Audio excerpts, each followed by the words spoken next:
yang kita harapkan. Tuan-tuan yang dimuliakan Allah Subhanahu wa taala.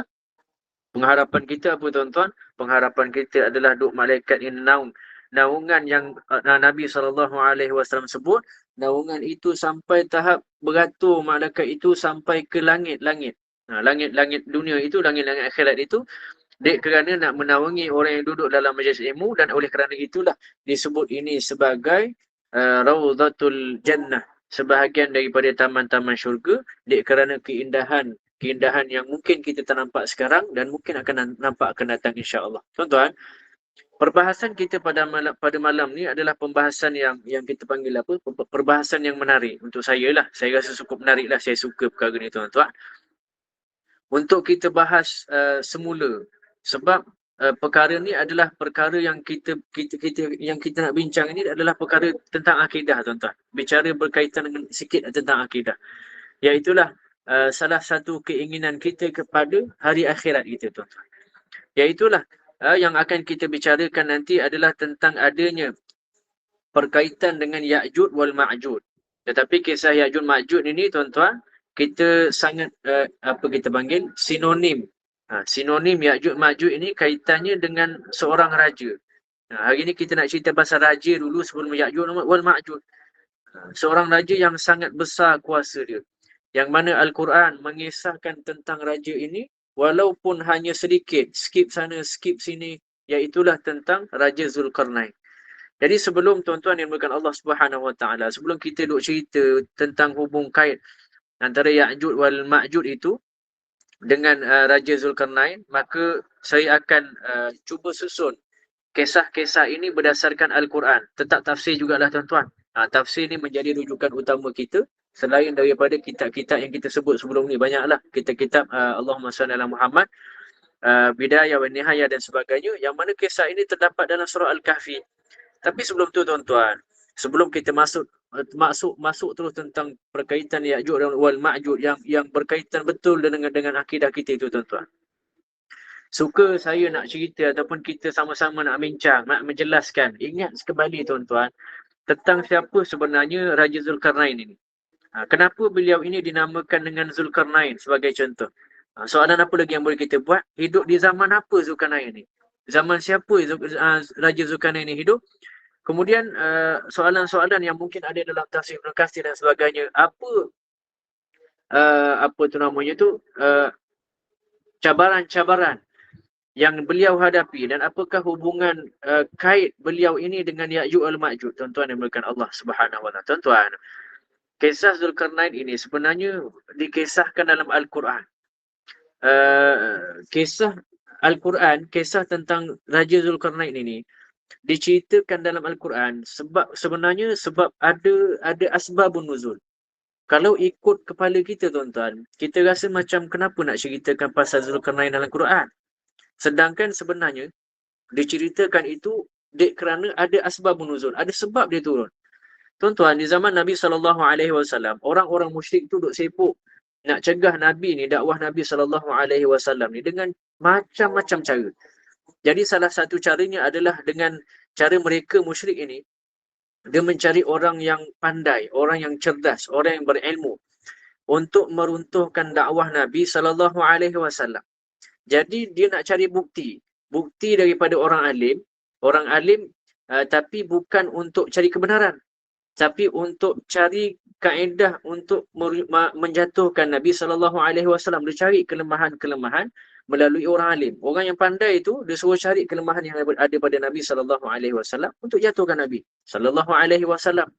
Dan ciri-ciri orang munafik ini tuan-tuan, minta maaf, ciri-ciri orang musyrik itu, orang-orang yang kita panggil jahil. Kalau bahasa yang sebenarnya memang kita panggil bodoh, betul lah. Memang jahil. Kerana mereka ni tak diturunkan kepada mereka ni, orang musyrik ni, tak ada kitab-kitab daripada langit Allah Subhanahu Wa Taala. Dia beza dengan orang Yahudi, beza dengan orang Nasrani. Mereka itu diturunkan kitab Taurat, pada mereka ada kitab Injil. Sehinggalah orang musyrik yang tak ada padanya kitab tuan-tuan, yang dimuliakan Allah Subhanahu Wa Taala. Bila raja-raja mereka ni datang ke Madinah dan akhirnya bertemu dengan orang Yahudi. Dia bertanyakan kepada orang Yahudi ni, tentang Nabi SAW. Ada orang yang mengaku Nabi di Madinah tu. Nabi SAW lah. Jadi tuan-tuan, dia minta pendapat orang Yahudi sebab orang Yahudi ni memang bijak. Sampailah sekarang mereka ini orang yang bijak tapi pengecut, orang Yahudi. Maka orang Yahudi mengatakan kepada orang-orang musyrik, kalau memang orang yang mengaku Nabi di daerahmu itu adalah betul-betul seorang Nabi, orang musyrik duduk tanya pada orang Yahudi tadi, nak tahu betul ke dia Nabi? Maka orang Yahudi kata, kalau nak tahu dia betul Nabi, SAW, tanyakan kepada dia 3 perkara. Ini tuan-tuan yang dimuliakan Allah dalam kitab Bidayah wa Nihayah. Pertamanya apa tuan-tuan yang dimuliakan Allah? Kalau dia sanggup menjawab perkara ni, bererti dia adalah seorang Nabi, kata orang Yahudi tersebut. Tapi kalaulah dia tak sanggup, dia gagal jawab, maka dustakanlah kenabiannya. Apa 3 soalan yang akan ditanyakan kepada orang Yahudi ni tuan-tuan? Dia duk ajar soalan ni kepada orang musyrik. Untuk ditanyakan kepada Nabi SAW. Maka salah satu soalannya adalah, akhbirna an rajulin.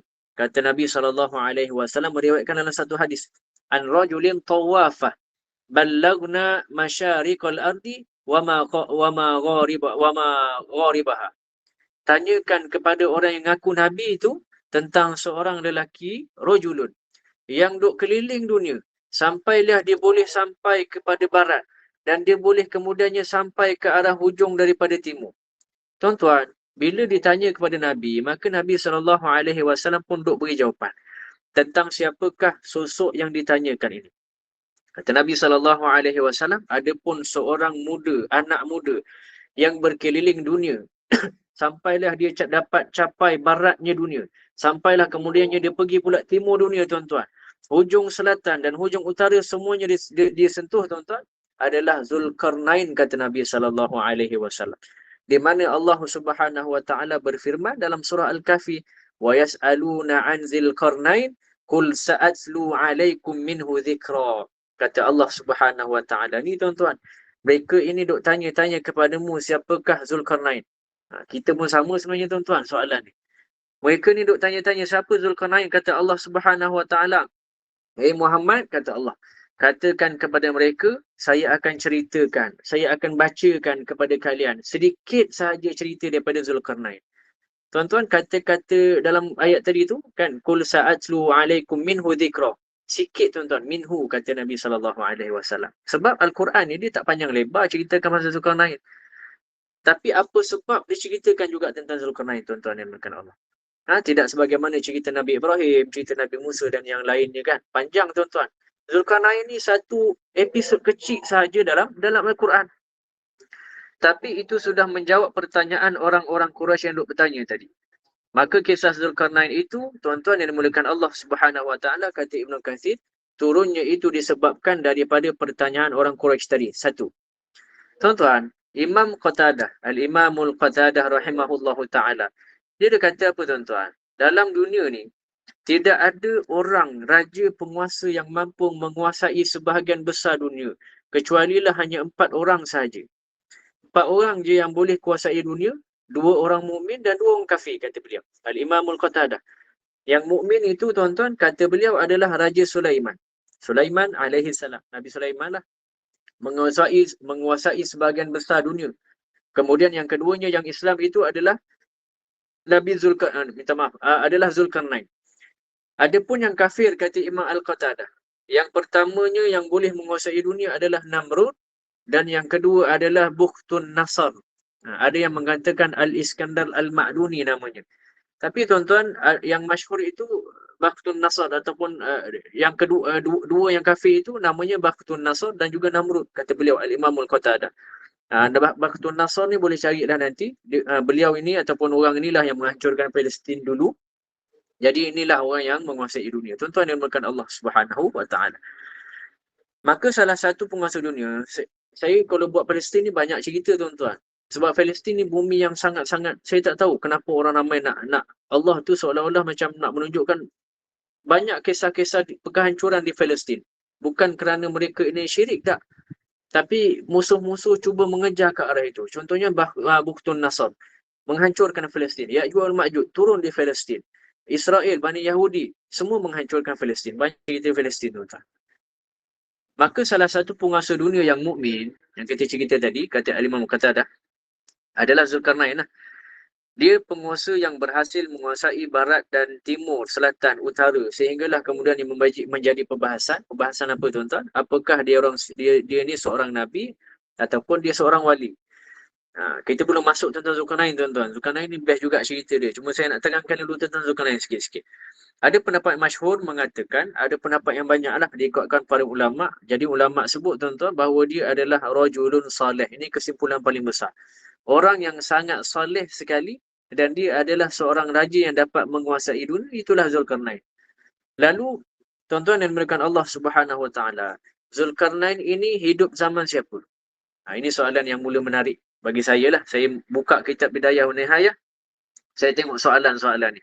Hidup zaman siapa Zulkarnain ni tuan-tuan? Ada yang mengatakan bahawa Zulkarnain ini hidup pada zaman Nabi Khidir alaihi salam. Bahawa Nabi Khidir ini ataupun Nabi Khair, disebut begitu, pernah berjumpa dengan Zulkarnain ini di Baitul Maqdis. Kemudian diangkat menjadi menterinya, menjadi penasihatnya. Akhirnya Zulkarnain pun keliling dunia bersama Nabi Khidir alaihi salam. Ada yang berpendapat seperti ini. Tapi pendapat ini dibantah para ulama. Ramailah yang bantah. Kemudian datanglah pendapat yang kedua, iaitulah inilah yang paling kuat dan dikuatkan oleh ramai ulama. Iaitulah Zulkarnain itu hidup di masa zaman Nabiullah Khalilur Rahman, iaitulah Ibrahim alaihi salam. Jadi beliau ini hidup di masa Nabi Allah Ibrahim alaihi salam.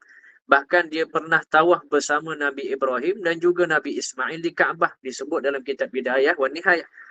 Bahkan dikatakan Nabi Ibrahim alaihi salam lah yang menjadikan Zulkarnain ini masuk ke dalam agama tauhid, yang dengan itu akhirnya Zulkarnain ini duk dakwah keliling dunia.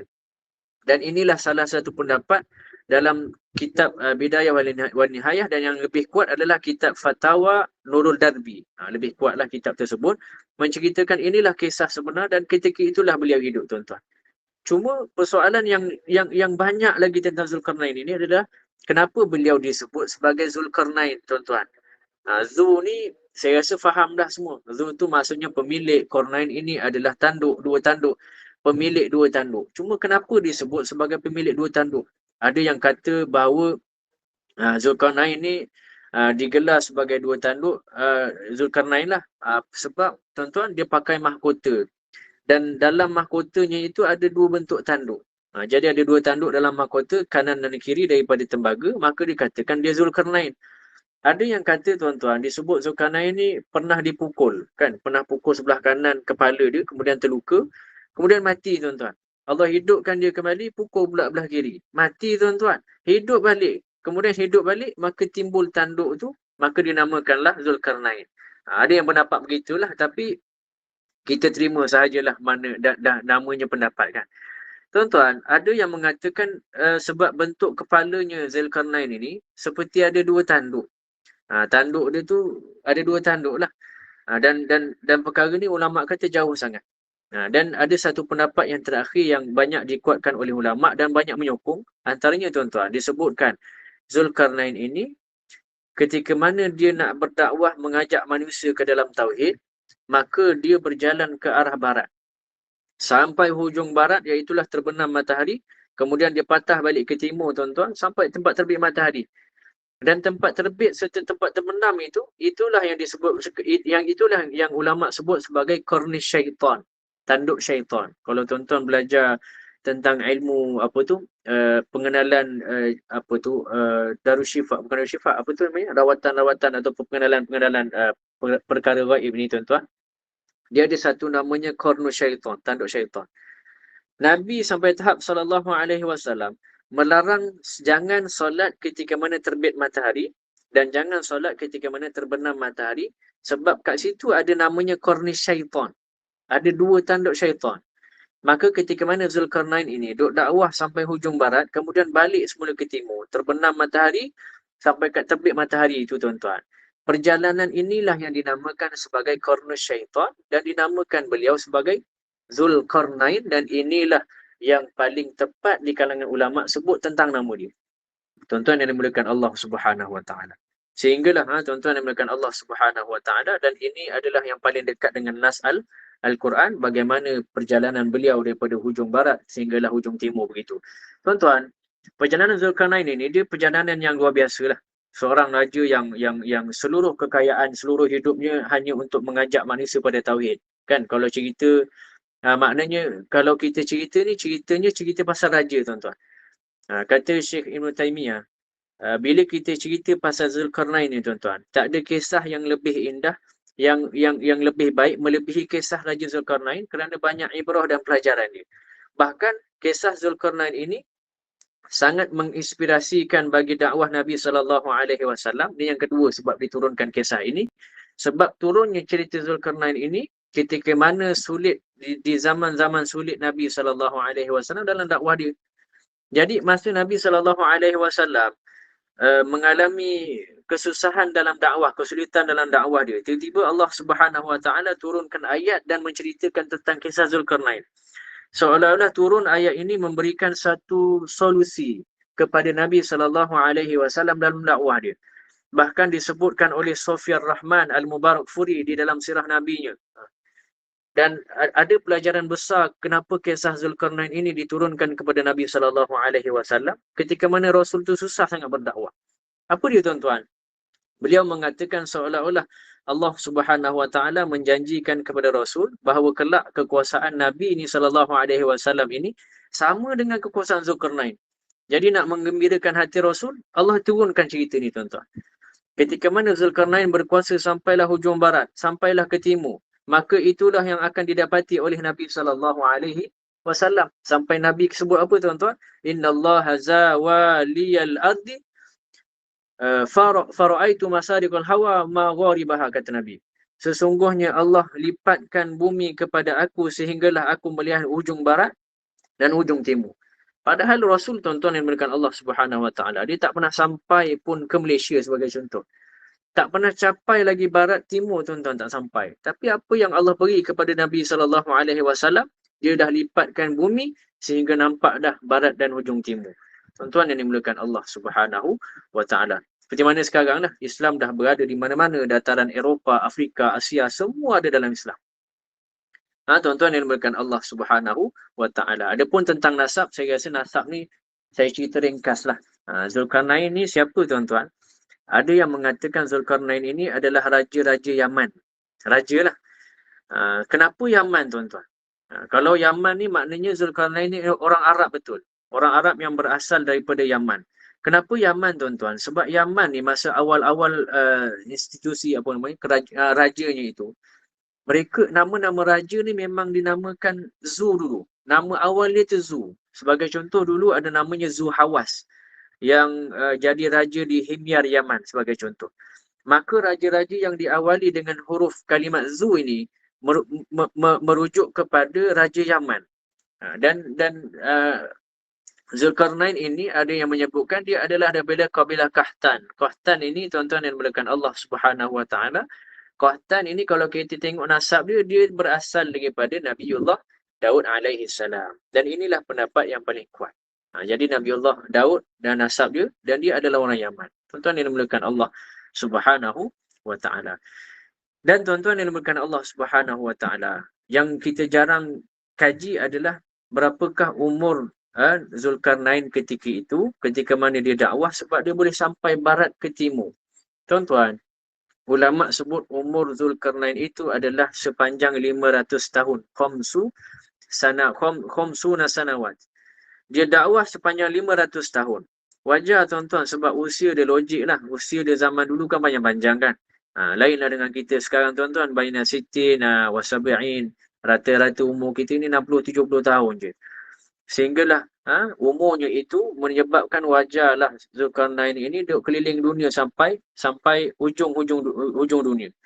Berarti, tuan-tuan yang dimuliakan Allah Subhanahu Wa Taala, maknanya dia boleh pergi kanan dan kiri itu menunjukkan umurnya panjang. Bahkan dalam Quran Al-Karim, dalam surah Al-Kahfi ayat 83 begitu, Allah katakan wa yas'alunaka anzil qarnain. Mereka bertanya kepadamu, wahai Muhammad, tentang siapakah itu Zulkarnain. Tadi kita cerita tadi kan. Maka Nabi kata, Qul sa'atzlu alaikum minhu dhikra. Katakan Muhammad, aku cerita sikit-sikit je pasal kisah Zulkarnain ini. Tak banyak. Kemudian Allah sambung tuan-tuan. Inna makkannahu fil ardi wa atainahum min kulli syai'in sababa. Sesungguhnya kami makkanna lahu, kata Allah Subhanahu wa taala, sesungguhnya kami telah memberikan kekuasaan kepada siapa? Kepada Zulkarnain. Makkannahum, iaitulah memberikan kekuasaan, kekuatan, kehebatan untuk menjadi raja. Maka tuan-tuan, apa sebabnya? Sebab wa atainahu min kulli syai'in sababa. Allah berikan Zulkarnain itu jadi raja sebab kami telah memberikan kepada Zulkarnain ini jalan untuk capai segala apa yang dia nak. Jadi kalau Zulkarnain ni tuan-tuan, kehebatan, kelebihan dia adalah kalau dia nak buat apa-apa sahaja boleh. Kalau dia nak buat bangunan, Allah bagi dia arkitek. Kalau dia nak serbu sebuah kaum tu, dia dah siap dengan tentera-tentera, Allah bagi habis dah. Kalau dia nak buat pengairan sebagai contoh, ada arkitek air dia. Kalau nak buat jalan, dia ada kontraktor jalan dia. Kalau nak buat senjata, dia ada kontraktor ataupun persenjataan dia. Yang utamanya adalah apa sahaja yang Zulkarnain nak ni ada jalan dia. Allah bagi semua tuan-tuan. Yang dimulakan Allah Subhanahu wa taala dengan syarat kesemua itu digunakan untuk kepentingan dakwah. Inilah yang menjadikan Allah makanna lahu fil ardi, kami berikan kekuasaan yang besar di permukaan bumi kepada Zulkarnain itu. Tuan-tuan yang berikan Allah Subhanahu wa taala, kata Allah kemudiannya, fa'atba'a sababa, maka mulailah Zulkarnain itu mengikuti satu jalan. Ingat kan, perjalanan Zulkarnain dalam dakwah ni banyak tuan-tuan, banyak sangat. Tapi Al-Quran ni hanya cerita 3 perjalanan je. Ni yang kita nak bawa hari ni tuan-tuan. Ada 3 perjalanan dakwah Nabi SAW. Perjalanan Zulkarnain ini ada 3 sahaja. Dan inilah perjalanan yang banyak pelajaran yang boleh kita petik. Khususnya bagi orang yang menguasai ataupun jadi raja, jadi ketua-ketua. Tuan-tuan, penguasa boleh ambil ibrah daripada Zulkarnain. Sebab Zulkarnain ini adalah seorang raja yang menunjukkan sikap yang baik untuk kita, tuan-tuan. Tuan-tuan, perhatikan perjalanan pertama Zulkarnain. Allah dah kata apa? Hatta idza balagha maghrib asy-syamsi wajadaha taghrubu fi 'ainiha mi'atin wa wajada 'indaha qauma, kata Nabi sallallahu alaihi wasallam. Kata Allah Subhanahu wa taala. Perhatikan. Hingga apabila dia telah sampai ke tempat terbenamnya matahari. Ketika dia sampai ke fi aini, maksudnya adalah lautan. Himayatin, maksudnya yang bentuknya seperti lumpur hitam. Jadi beliau itu mengarah ke barat. Senang cerita secara ringkasnya, Zulkarnain itu perjalanan pertamanya itu, dia menuju ke arah barat. Sebab terbenamnya matahari di arah barat. Pertama kali perjalanan Zulkarnain ke arah barat ini tuan-tuan, Allah mengatakan di sana ainin hamiyatin. Dekat sana ada lautan hitam seperti lumpur hitam. Macam ni tuan-tuan yang dimulakan Allah Subhanahu wa taala. Dia nak yang Allah sebut ni macam ni. Matahari tu awalnya putih. Ni nak cerita bab waktu solat tu kan. Kemudian bila dia dah mula ke arah barat nak tenggelam itu tuan-tuan, dia jadi kuning panas tu lah, zuhur gitu kan. Jadi bila makin tenggelam nak maghrib tu dia jadi merah. Sampailah akhirnya bila dia tenggelam itu menjadi hitam kerana munculnya malam. Jadi itulah yang disebut sebagai lautan hitam, kata ulama dalam menafsirkan ayat ni. Cuma tuan-tuan yang dimulakan Allah Subhanahu wa taala, Zulkarnain sampai ujung barat. Itu kesimpulan dia. Di situlah Zulkarnain ini berjalan ke sana kemari, nak baiki sana sini. Kemudian Zulkarnain ini kalau masuk sebuah kampung, kampung tu ketinggalan sebagai contoh, dimajukan dia, apa yang mereka nak, Zulkarnain bagi semuanya tuan-tuan. Kalau nak kedoktoran, diletakkan kedoktoran oleh Zulkarnain alaihissalam. Letakkan para doktor untuk mengajarkan mereka tentang kesihatan. Kalau nak bangunkan bangunan, dia letakkan arkitek. Semuanya dibuat tuan-tuan yang dimulakan Allah Subhanahu wa taala. Jadi sifatnya Zulkarnain itu adalah untuk memperbaiki dunia ketika itu. Kalaulah Zulkarnain tak ada tuan-tuan, dah tentu kiamat dunia dah. Sebab adanya Ya'juj Ma'juj. Tuan-tuan yang dimulakan Allah Subhanahu wa taala. Kemudian dia akhirnya dijalan lagi sampailah ujung barat. Ini diceritakan dalam surah Al-Kahfi. Jumpa sebuah kaum yang tak ada agama tuan-tuan. Kaum yang zalim. Tidak ada kezaliman yang paling besar melainkan kesyirikan. Tapi tuan-tuan yang dimulakan Allah Subhanahu wa taala, kaum ni sangat pendosa orangnya. melakukan keharaman, curi, bunuh, semua dia buat tuan-tuan. Zulkarnain ini akhirnya tuan-tuan, dia pergi dekat kaum tersebut. Seperti itu, makanya Allah Subhanahu Wa Taala sebut kata apa tuan-tuan? Ya Dzulqarnain, wahai Raja Zulkarnain, imma an tu'azzib wa imma an tattakhidha fihim husna. Terserahlah engkau nak buat hukum pada orang jahat ni, ataupun orang zalim ni, ataupun engkau nak buat baik pada mereka, itu terserah pada engkau. Sebab Allah serahkan semua segala-gala kuasa kepada Zulkarnain. Maka Zulkarnain ini mengatakan apa tuan-tuan? Amma man zalam. Adapun orang yang zalim, orang yang menyekutukan Allah, yang suka bunuh, yang suka curi, yang suka melakukan keharaman, maka kami akan azab dia, kami akan hukum dia, kata Zulkarnain. Thumma yuraddu ila rabbih, setelah itu kami serahkan kepada Rabbnya, fayu'adzibuhu azaban nukra. Kelak nanti tuan-tuan, Tuhan akan mengazab, boleh jadi lebih dahsyat dibandingkan azab yang Zulkarnain beri ini. Tapi tuan-tuan yang dimuliakan Allah Subhanahu Wa Taala, kata Zulkarnain, ada satu syarat lain. Kalaulah mereka itu menurut perintahku, akhirnya beriman, beramal soleh, maka mereka akan dapat balasan yang baik. Wasanaqulu lahu min amrina yusra, kata Zulkarnain. Bahkan ditambah satu lagi, apa dia? Perkara-perkara yang baik kami akan tambahkan segala-galanya. Jadi kalau dia ikut Zulkarnain ketika itu, tauhidkan Allah Subhanahu Wa Taala, maka Zulkarnain akan bangunkan daerah tersebut, sebarkan pendidikan, sebarkan dakwah, sebarkan pembangunan, dan yang lainnya. Itulah Zulkarnain, tuan-tuan yang dimuliakan Allah Subhanahu Wa Taala. Akhirnya semua beriman. Tuan-tuan yang dimuliakan Allah, tengok Zulkarnain tuan-tuan, dia seorang penguasa, dia seorang raja, tapi dia tak pernah duduk diam. Dia jalan ke sana kemari, dan itulah salah satu sifat penguasa, kata Allah Subhanahu Wa Taala. Tengok, melihat kondisi rakyat dia, itulah dia seorang penguasa. Inilah perjalanan pertama Zulkarnain. Kemudian tuan-tuan yang dimuliakan Allah Subhanahu Wa Taala, Allah mengatakan summa atba'a sababa. Selesai sahaja tugas-tugas dia menyebarkan kebaikan di barat, kemudian kata Allah Subhanahu Wa Taala, Zulkarnain ini akan perlu pergi ke arah yang lain.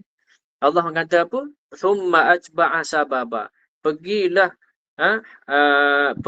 ke arah satu tempat yang lain, hatta idza balaguna matli asyamsi. Sampailah ketika mana Zulkarnain itu berjalan-jalan sampai ke arah terbitnya matahari. Tadi terbenam kan? Sekarang ni terbit matahari. Tuan-tuan, kalau sampai matahari itu terbenam, kita boleh nampak macam apa tu, matahari tu masuk ke dalam. Gitu kan? Tapi tuan-tuan yang bukan Allah Subhanahu Wa Taala ni, kalau dari segi sains lah, siapa yang boleh tafsirkan ayat ini, maka ayat ini menunjukkan yang bumi tu bulat. Bumi tu bulat dan matahari bukan mengelilingi bumi, bukan.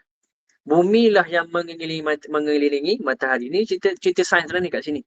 Siapa yang nak kaji, boleh tengok ayat ini, tuan-tuan yang dimuliakan Allah Subhanahu Wa Taala.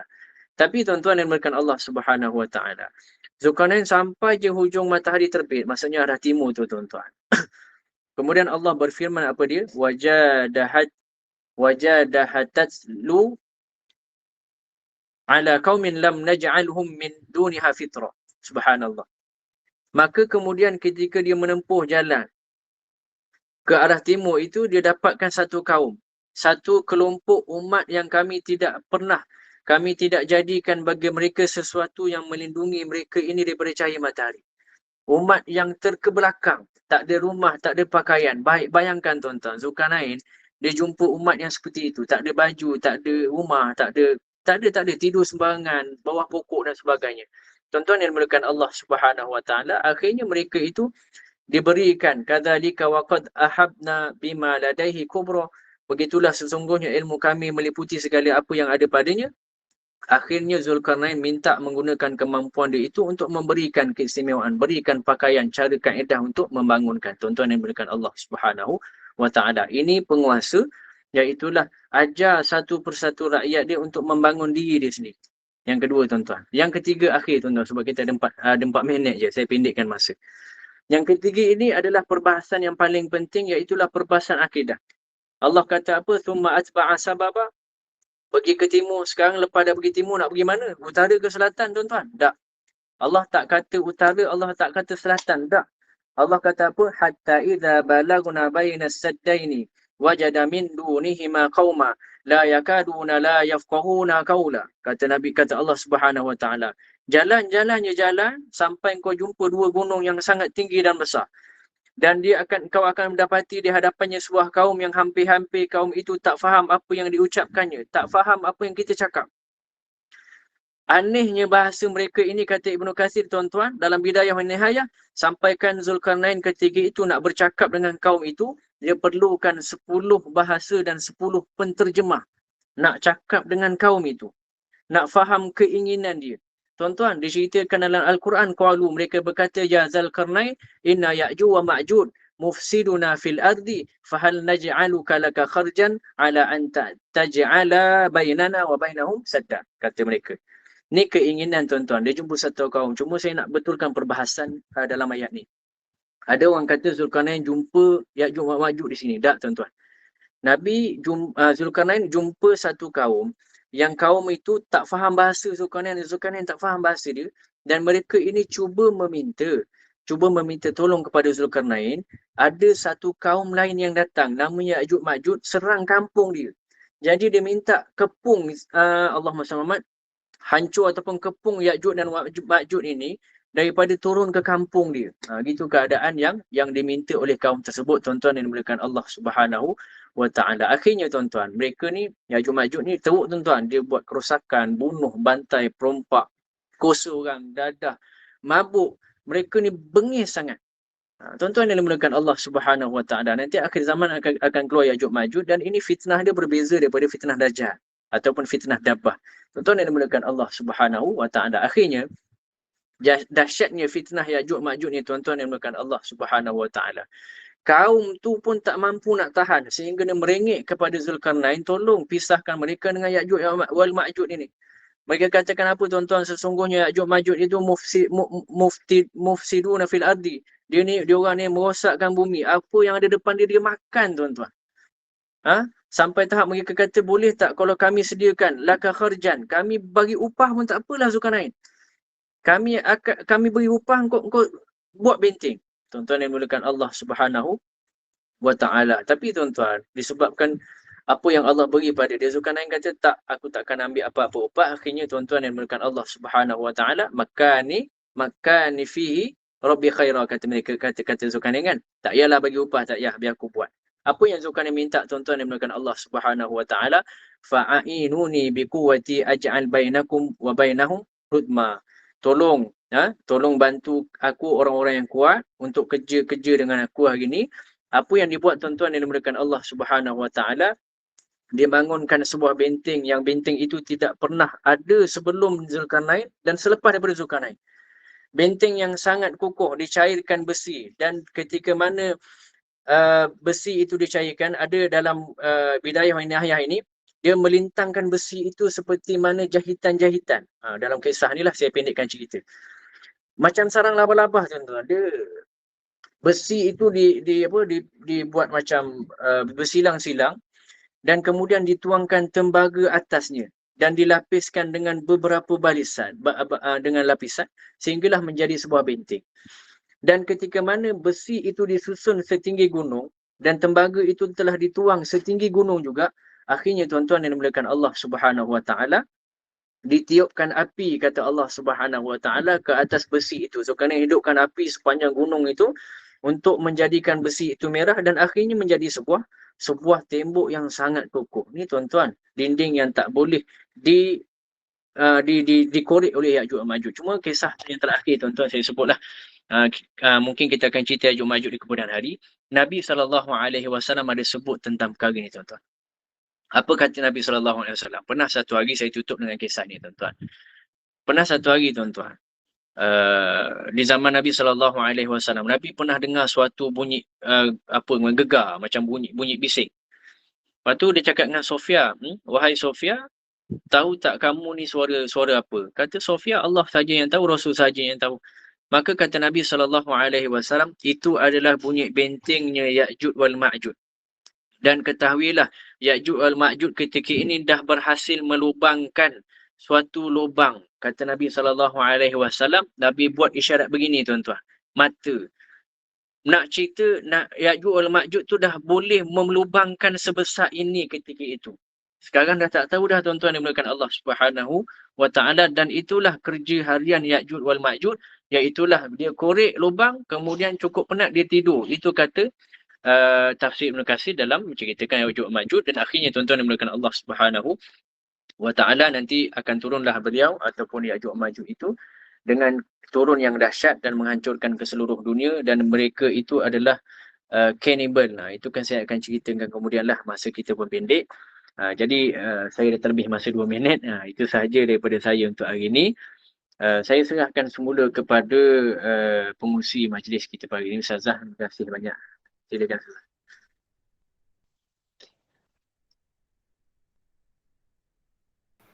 Baik, alhamdulillah. Syukran jazilan kasiran Ustaz. Saya Okey. ada sedikit Assalamualaikum, pertanyaan yang Ustaz. tanya ke Abang. Sedikit, minta sedikit komen lah tentang adakah Zulkarnain ni adalah Alexander the Great? Oh, adakah Zulkarnain adalah Alexander the Great? Kalau ikut penceritaan tu ya, tapi ada beberapa kisah yang sedikit berbeza. Antaranya tentang nama tu lah, tanduknya itu ada beberapa perbezaan, dan yang paling tepat adalah kisah daripada kisah-kisah kita jugalah, sebab melalui nas Al-Quran. Tapi tetap juga Alexander the Great itu merupakan kisah Zulkarnain yang diceritakan melalui pemahaman orang-orang yang bukan Islam. Begitu. Masih Zulkarnain lah. Cuma kisah itu pendapat yang dibawakan tu pendapat yang tak selari dengan Islam. Ada beberapa pendapat yang tak selari dengan kita lah. Begitu. Sama okay, je, dia ada nanti sama nanti dia cerita juga kan, Gog Magog. Itu Ya'juj wal Ma'juj lah. Dan semua tu kisah yang hampir sama dengan kita, cuma yalah mereka percaya sikit-sikit. Kita kena percaya sebab itu akidah kita. Terima kasih.